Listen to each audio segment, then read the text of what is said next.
period of less than 1 week, Joe Biden accidentally admitted that we're sending cluster bombs to Ukraine because the United States is running out of ammunition.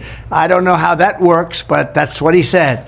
Then he called up reserve forces to ship them to Europe, proving that we are running out of troops, and that's also a fact. We have very few people signing up to join our military. These actions reveal just what an insanely dangerous situation Biden and the demented warmongers have led us into. Less than 3 years ago, I'd fully rebuilt the United States military and steered America into such a strong global position that peace was breaking out all over the world. We had peace through strength. 29 months later, the arsenals are empty, the stockpiles are bare, the treasury is drained, the ranks are being hollowed out. Our country has been totally humiliated, and we have a corrupt, compromised president, crooked Joe Biden, who is dragging us into World War III. And that's what's happening on behalf of a nation that paid his family millions and millions of dollars in obvious bribes. All you have to do is take a look at how much China, how much Ukraine have paid the Biden family. It's a total disgrace and a very dangerous one. Under these circumstances, the notion that we would even consider admitting Ukraine into NATO at this time is completely unhinged. Joe Biden can't even walk up a flight of stairs on Air Force One, and he can't put two sentences together. The last thing that this incompetent administration should be doing is risking war with a nuclear-armed Russia or China or other countries. We have somebody that doesn't have a clue representing us. When I'm back in the White House on day one, we are returning to a foreign policy that puts America's interests first. America's chief interest in Eastern Europe is peace and stability. We want people to stop dying. This war should never have happened, but it is long past time to end the senseless death and destruction. The numbers are much worse than you're reading about or hearing about or than they're telling you. Many more people are dying than you have any idea, and certainly many more than they're willing to say.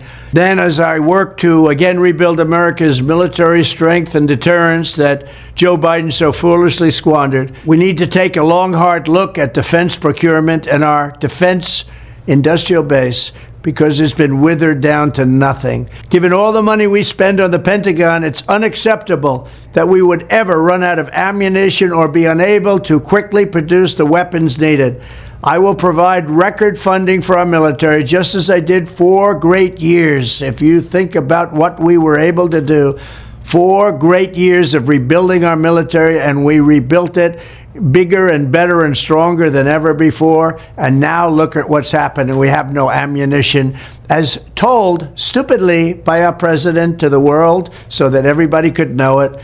But I will also insist that we get more for every dollar spent, because we're spending too much money foolishly and our prices are too high.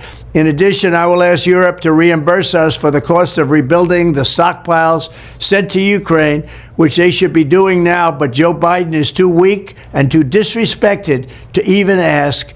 The fact is that we've spent almost $200 billion in helping Ukraine, and Europe has spent just a tiny fraction of that amount.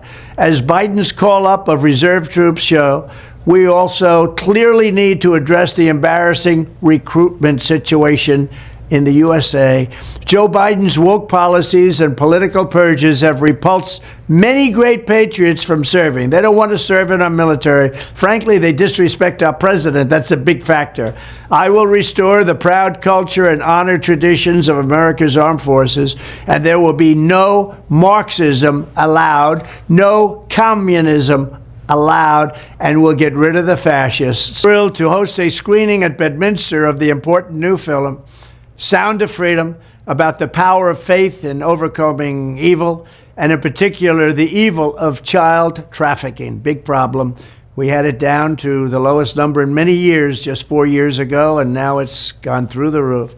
Even though the fake news media has tried to ignore it, Sound of Freedom has been a national sensation and a colossal success at the box office, really big numbers. Everyone should see it. This is a very important film and very important movie, and it's a very important documentary all wrapped up in one.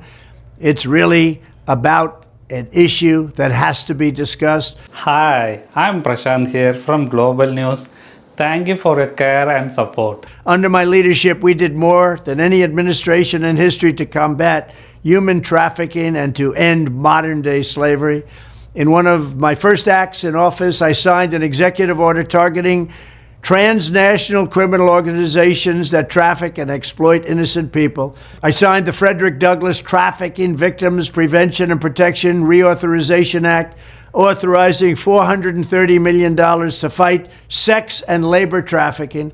I signed legislation to crack down on foreign countries who are not meeting standards for eliminating trafficking, of which there are many. I also signed into law the Abolish Human Trafficking Act, which strengthened programs supporting survivors and provided more resources for ending modern slavery. We do have modern slavery, if you can believe it. Additionally, I created the first ever White House position focused solely on combating human trafficking.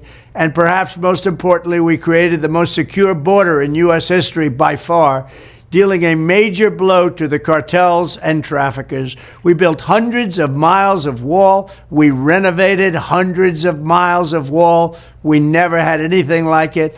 And then I got Mexico free of charge to give us 28,000 soldiers to protect us from people coming into our country illegally. When I am back in the White House, I will immediately end the Biden border nightmare that traffickers are using to exploit vulnerable women and children. We will fully secure the border. I will wage war on the cartels just as I destroyed the ISIS caliphate, 100% gone, 100% destroyed. They'll come back now because we have a weak administration. I will use Title 42 to end the child trafficking crisis by returning all trafficked children to their families in their home countries and without delay. And I will urge Congress to ensure that anyone caught trafficking children across our border receives the death penalty immediately, and that includes also for women, because women, as you know, are number one in trafficking. Children are actually number two. I want to thank Eduardo, Jim, Tim Ballard, and everyone else involved in this film for their incredible efforts and their great genius. Together, we will end the scourge of human trafficking, and we will defend the dignity of human life. Joe Biden is waging war in the U.S. auto industry with a series of crippling mandates designed to force Americans into expensive electric cars. That's just what you want. Even as thousands of electric cars are piling up on car lots, all unsold. This ridiculous Green New Deal crusade is causing car prices to skyrocket while setting the stage for the destruction of American auto production.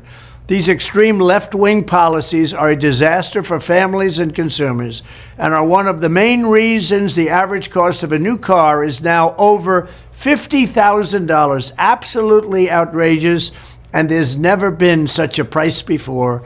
These exorbitant prices are despite the fact that Biden is spending billions and billions of taxpayer dollars subsidizing electric cars for rich people, while normal Americans can't afford to use one, nor do they even want to.